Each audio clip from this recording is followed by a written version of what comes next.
The next station is...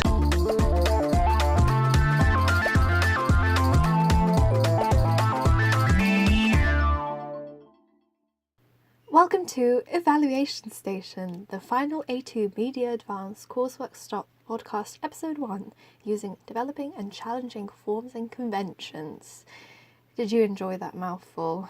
Welcome listener to what will be a 4-part series exploring my media project where I produced a music video, a website, a digipack for my artist, Alex. In this 4-part series we'll be exploring 4 evaluative questions in a lot of detail. The series will feature special guests, fun games, interviews, Easter egg reveals and more. All of this series is interactive, so enjoy this on the Evaluation Station website for the full experience. If you are on YouTube, the link is in the description. Look at me being a YouTuber. When will someone pay me millions? If you enjoyed me doing a documentary last year and an interactive adventure for the evaluation, this is nothing like it, except that it has a combined themed. And I hope you enjoy it and it reflects realistically enough and you have fun clicking on things when I tell you. How fun to have power of choosing this time instead of you. So, let's get started with the first question at hand. On this first episode, we have the question, in what ways does your media product use, develop or challenge forms and conventions of real products? We will separate this by each of the products I made. I made a music video, a website and a digipack. So first, let's talk Angel on Fire by Outlets, the music video. So this is where I tell you to interact. If you are not yet on the website, this is your last chance, or I get sad because you don't get to experience anything I worked on for this. So do it now. Okay, let's start by clicking play on that music video just below. Make sure it's on mute. I'll be talking over it, so hopefully I'm not anymore. So I started in the pre-production stage by doing research into genre conventions of electropop music videos.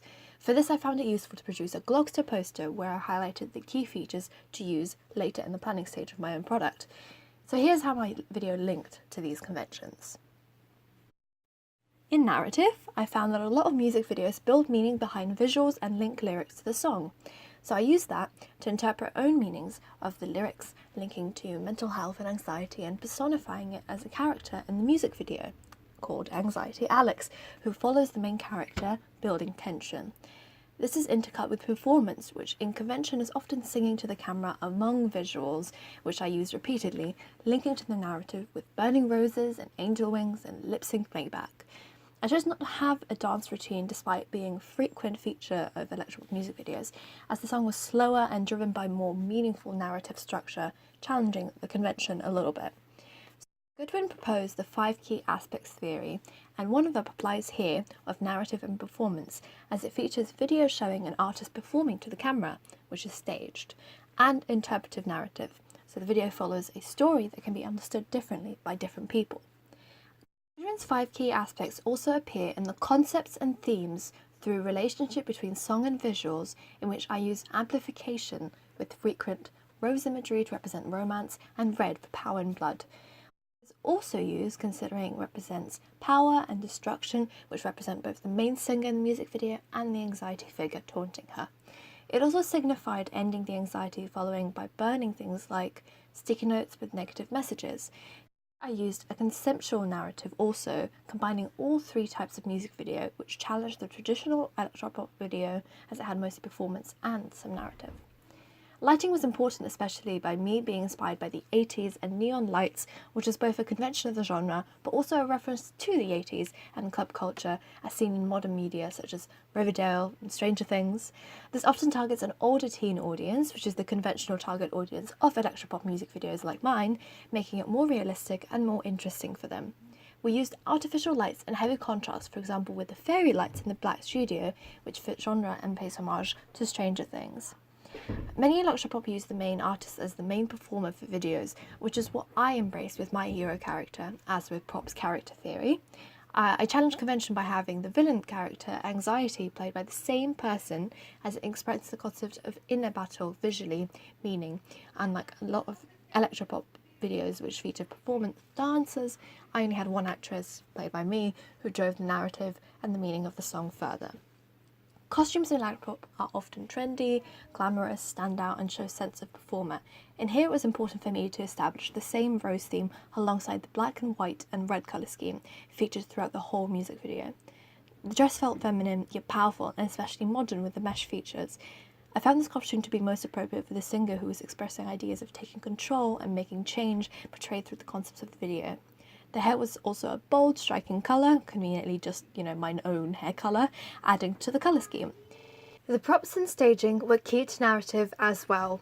The roses represented concepts and branding, and the fairy lights added 80s references. The sticky notes with negative messages were conceptual and drove the anxiety narrative, especially with the throwing away at the end, signalling choosing to not listen.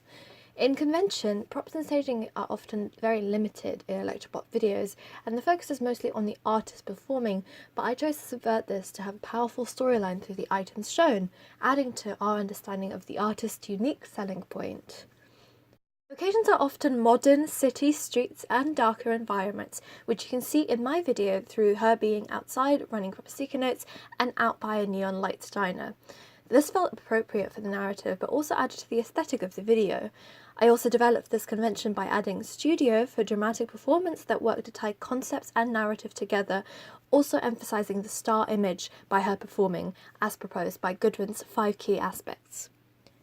The shot types were varied, just like convention, but with a huge focus on the artist performing, such as her lip-syncing with Burning Roses to establish personal connection to the audience and the subject matter explored.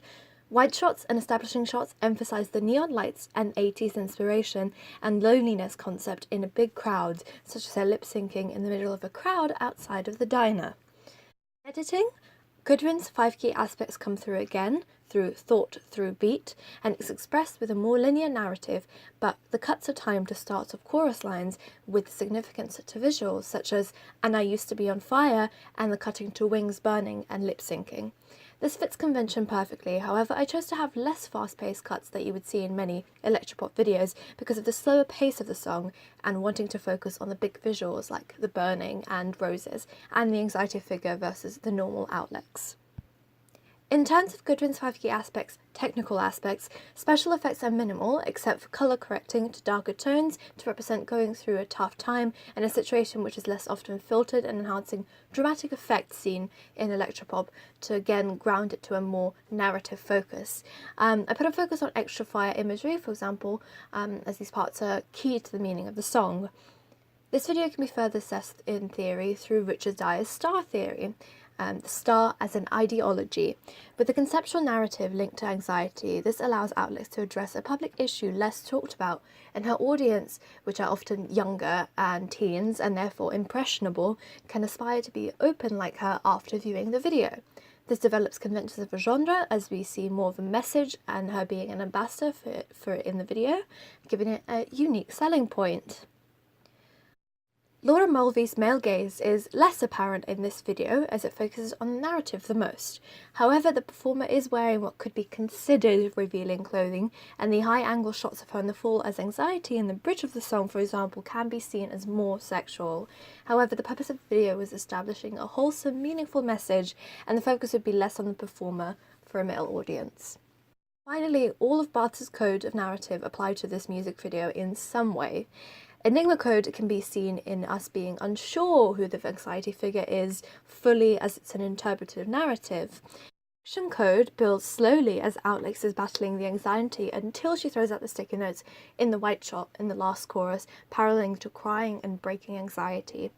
Semantic code can be interpreted further through the artist as she openly discusses own struggle with anxiety in the concepts of the video.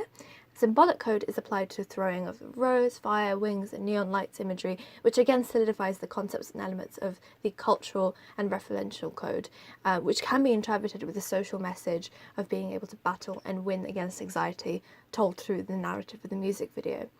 Binary opposites, according to Levi Strauss, are also used with this video between Outlix and anxiety figure characters in a narrative conflict.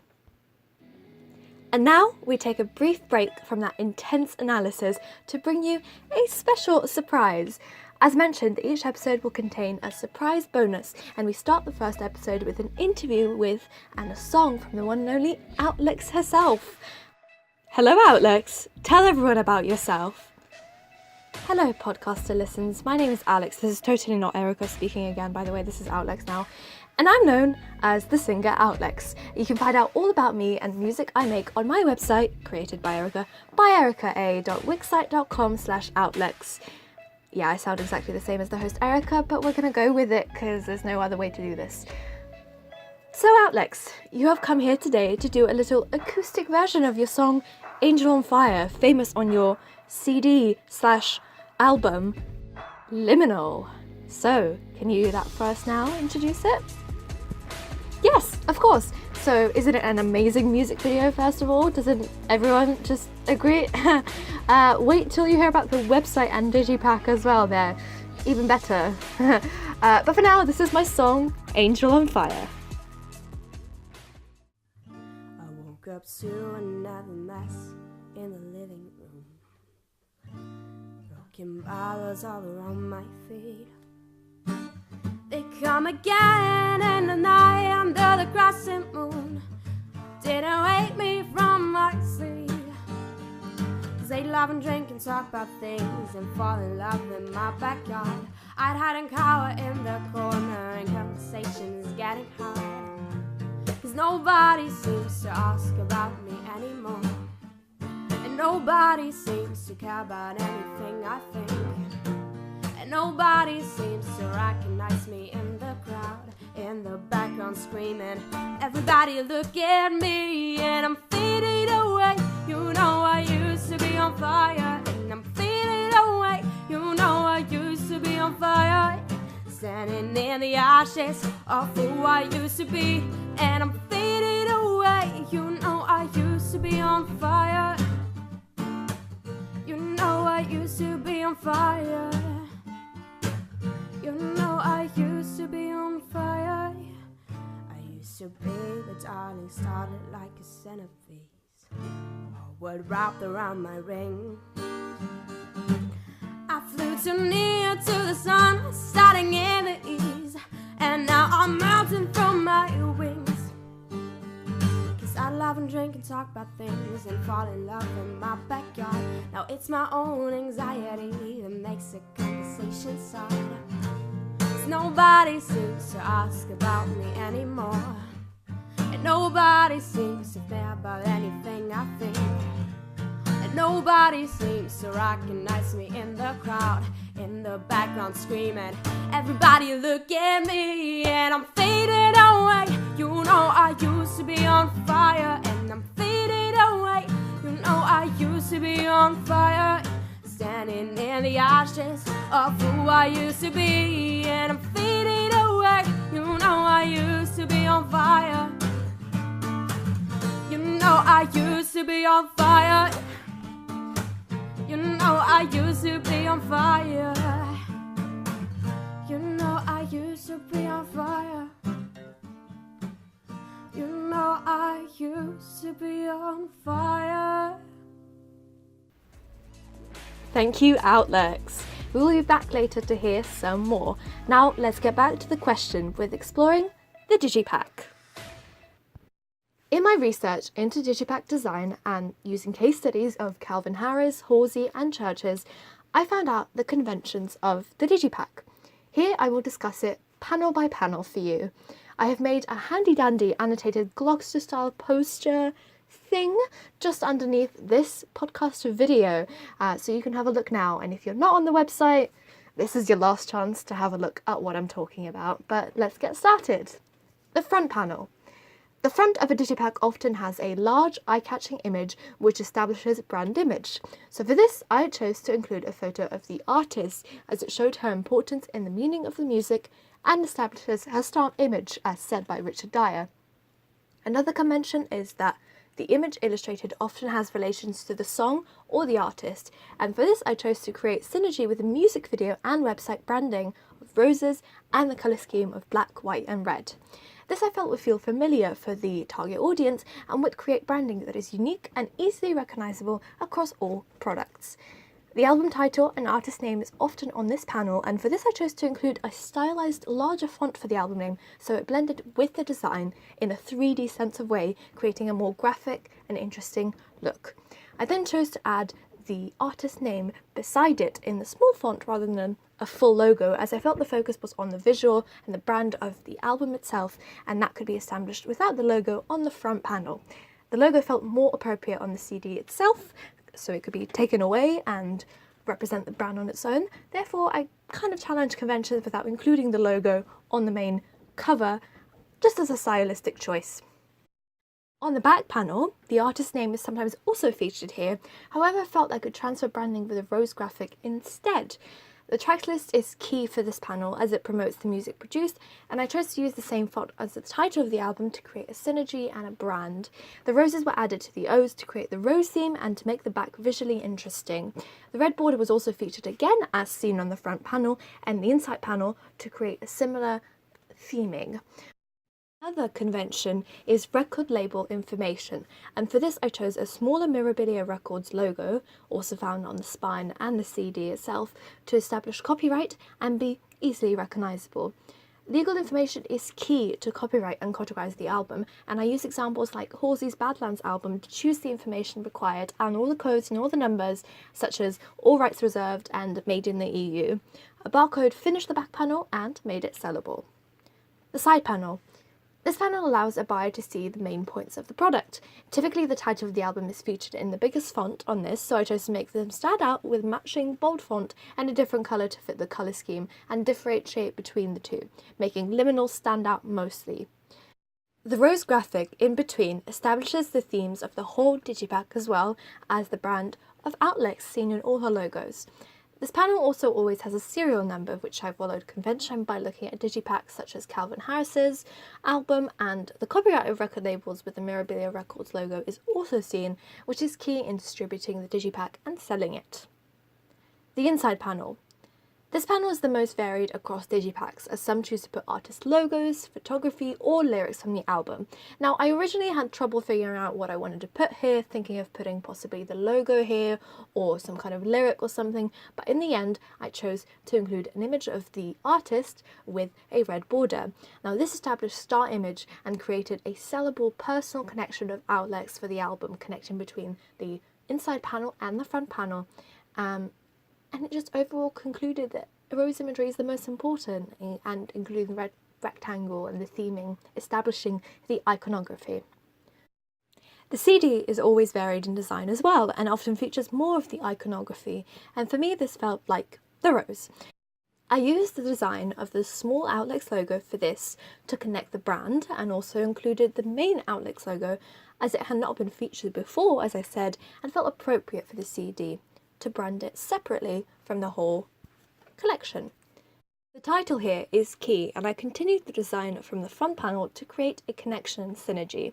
Legal information regarding copyright here is important to prevent any issues with privacy, as well as the record label logo and information to categorize the music produced and fitting all of the legal requirements. I also here chose to have part of the design of the rose blend into the case itself, as I wanted a connection to the whole picture as well as the CD. This therefore felt like it would be fitting better with the whole digipack look, and there it was, the whole digipack. Welcome back on our little break with the artist Outlets. Hello, that's me. Not Erica, not the same person. So, I read you announce on Twitter that you're actually working on new music with Halsey. Any hints for us? Yes, I just tweeted this recently at twitter.com/. I literally look and sound insane right now. I'm talking to myself. Okay, this is Outlets, right? At twitter.com/outletsmusic. This is totally a legitimate collaboration and not Erica making herself laugh by referencing the original artist of Angel on Fire. I mean, no, that would obviously not happen. Well, Outlets, maybe we'll be able to hear more about the Easter eggs that you put in and stuff maybe another time. All I say to you, listener, is stay tuned for the upcoming episodes. But first, your last song with us. Thank you for coming along, and please introduce it to us. Thank you for having me. Well, for this last one, I will let you know that Erica considered actually singing it, but then she remembered that she can minimally play the guitar, but she has zero singing ability, so she will save the listener's ears and her own future cringing. So instead, here is Outlex singing a cover of Harry Styles' new song Medicine. T.S. Erica totally didn't put this in here because she is obsessed with the song and wants more people to hear it. So anyway, here it is. This is Medicine by Harry Styles.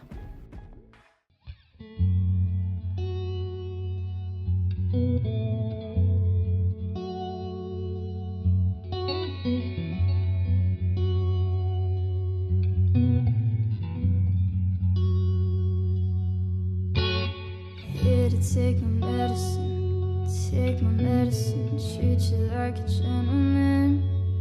Give me that adrenaline, think I'm gonna stick with it. You can take my medicine, rest it on your fingertips. Up to you now, feeling it out, feeling it out.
And we have finally arrived, after the break, to the website I made. If you thought the music video was extensive, wait until you hear about this. So for this, I felt the best way to experience it was to guide you through a look at my website. So click a link for the website just below this, like before, and I'll let you know what we see. So first, you'll see a pop-up, which is a new feature on the website. spotlights. This I have developed to promote the music video and placed in the video itself alongside the main logo to establish a brand and main products before even entering the website. Hopefully you are seeing this, by the way, and I have not rushed on too quickly. Let's press enter site. And on the homepage, you will often be greeted with the main logo of photography of the artist. I chose to take up the first page with a logo, as established the brand well, and got across the rose iconography well.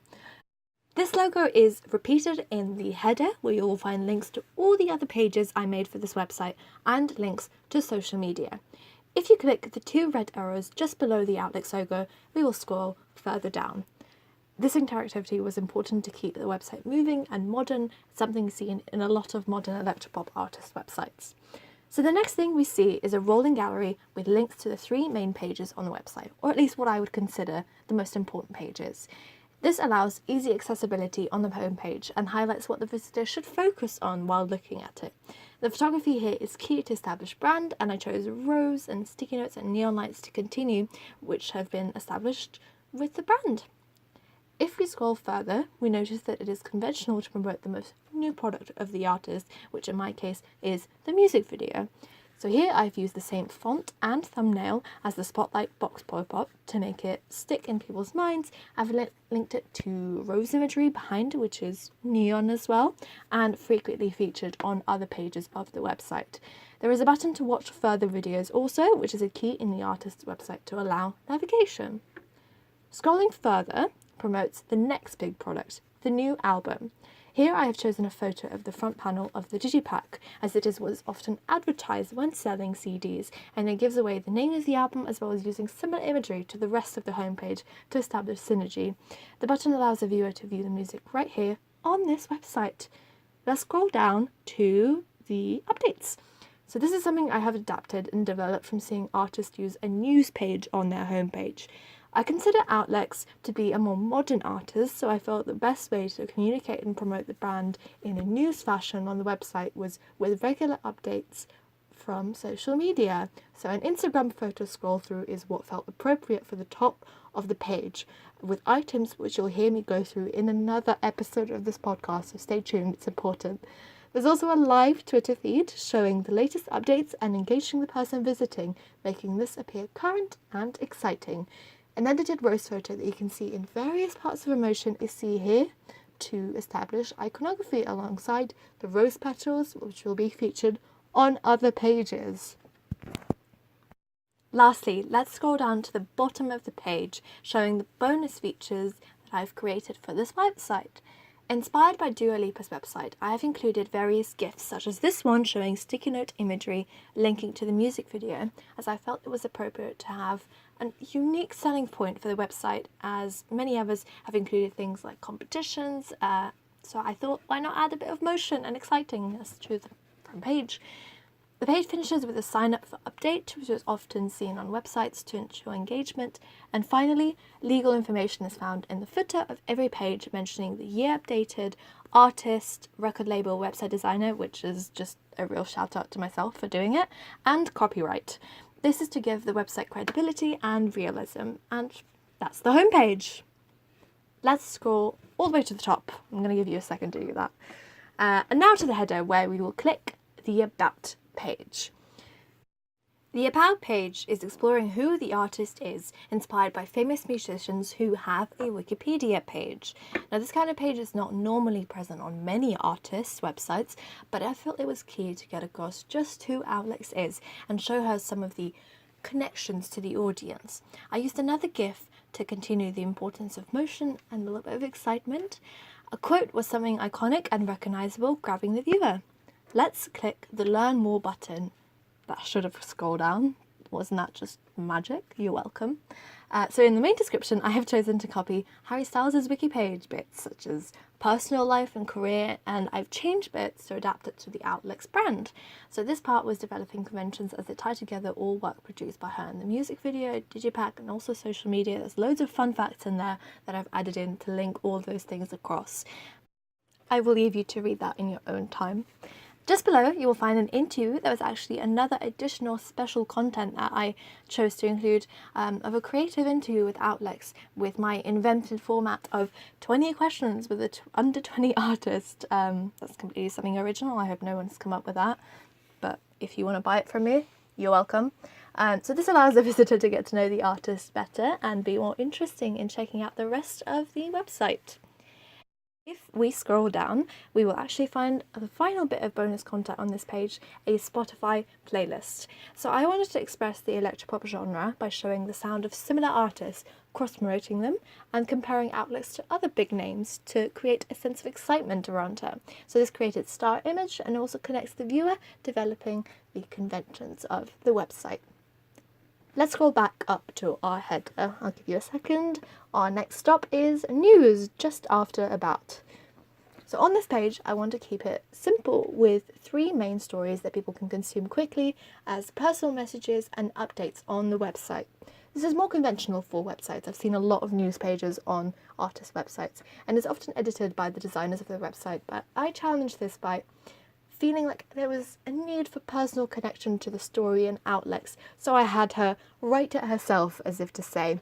I created fake nominations with a graphic for the Brits, again as inspired by Dua Lipa's website, with a link to vote, so I promote her as a big important artist. Below that I created a tour with a tour poster, which I'll talk about in a second, as is mentioned in the tour page, promoting a sold-out tour date to attract more fans to the popularity of the whole tour, establishing interest in a possible surprise coming.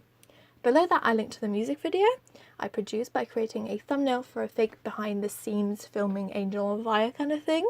Having these stories felt conventional on websites as many artists promote their awards, tours, bonus videos, loads of things on this kind of thing to excite the viewer and to bring them into their brand. A scroll back up will lead us to click on the next category, music. I'll give it a second to load. So this page is considered a main key page on artist websites and is often very unique to artist websites, and it allows a visitor to listen to the music produced or to buy elsewhere, such as, iTunes, Spotify, whatever it is. Often you'll find a music player, like you can see here, a cover design to purchase their album on iTunes, or which you can see here.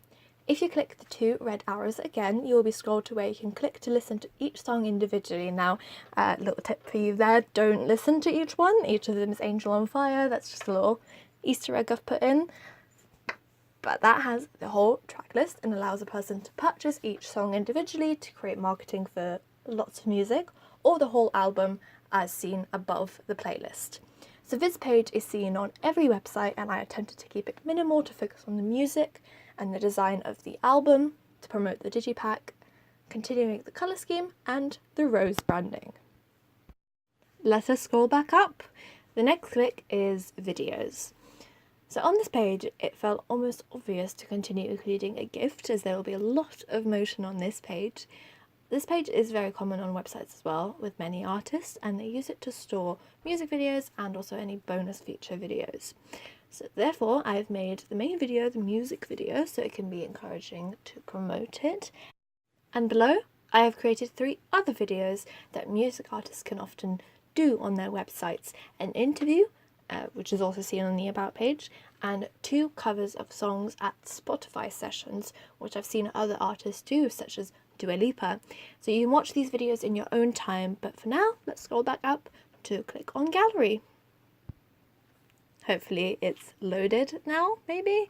In the gallery, the artist posts photos from photo shoots to show their images and iconography. I started this page with another GIF as seen on video and, the homepage to fit the theme of photography and seeing the artist.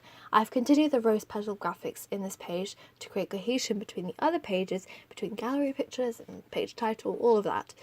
As you scroll, you will notice shots from a variety of locations, all of which are modern, street-related, dark versus light, and also 80s inspired, fitting the electropop genre conventions, and also linking to the artist concepts established, seeing as a lot of these places are featured in the Angel on Fire music video. The pictures are also edited and at times surreal to create a dramatic and eye-catching colour and image fitting elements of the electropop genre and the 80s theme. Hopefully you've had a chance to scroll these photos a little bit and you can have a brief look another time as we explore other pages more thoroughly. For now, let's scroll back up to explore the tour page. So once you've clicked on the tour page, you'll be greeted by the same red, white and black colour palette. Red rose petals and neon lights and tour poster are all seen on this page, as well as the news page. So when doing research into other people's websites, I found that actually a lot of artists put things like photos from them performing on tour or their tour poster, if there's an upcoming tour, on this page. As I felt this tour would be later in the year, I felt the poster would be better fitting, and I matched the imagery of both the website, the digipack, the album to establish that there's a connection between all the products and that she'll be touring those same songs on that album. So with a click on the big white arrow, which you'll be able to see on that page, you'll be brought down to view the tour dates, something listed on all websites with links to purchase for the corresponding dates. I took inspiration of locations and tour dates from Harry Styles' website. Is anyone surprised I'm mentioning Harry Styles again? And created a world tour to create a sense of a big and important artist being promoted here. So let's scroll back up for one last time and click on merch.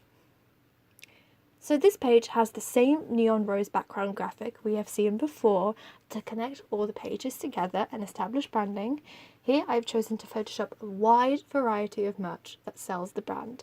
So most artists choose to do a minimal t-shirt, sweatshirt or hoodie collection. That's a lot of what artists do, as well as selling their album on the page. But I felt that the aesthetic established of Outlet sold itself to a full brand, and therefore I developed convention by creating more different things than you would just see on an artist website. So if you scroll down, there's things like a specific tour date customizable hoodie. Yes, you can have a look at it and check. There's tour date specialization, a tour poster, a hat, a tote bag, a mug, stickers, phone case, notebook, keyring, pen, bracelet, all of these things, all of which include some form of rose photography, which you can establish to the Outlook's brand, and also her logo is all over these things. I also created a fake collaboration with a makeup brand on an Outlook's collection of lipsticks and also a eyeshadow palette, as many artists have often worked on product placements and these can be seen on their website, so I felt these were important to include an example of on my own website. And there you have it, that's the whole website and its clothes and conventions explored. You can have a look around and look at all of the videos and all the photos yourself. There is a lot put into them, so have a look. I've left out the social media for now, as I will be showing you around that in a different episode, and I will explore it thoroughly, so make sure you have a look at that before.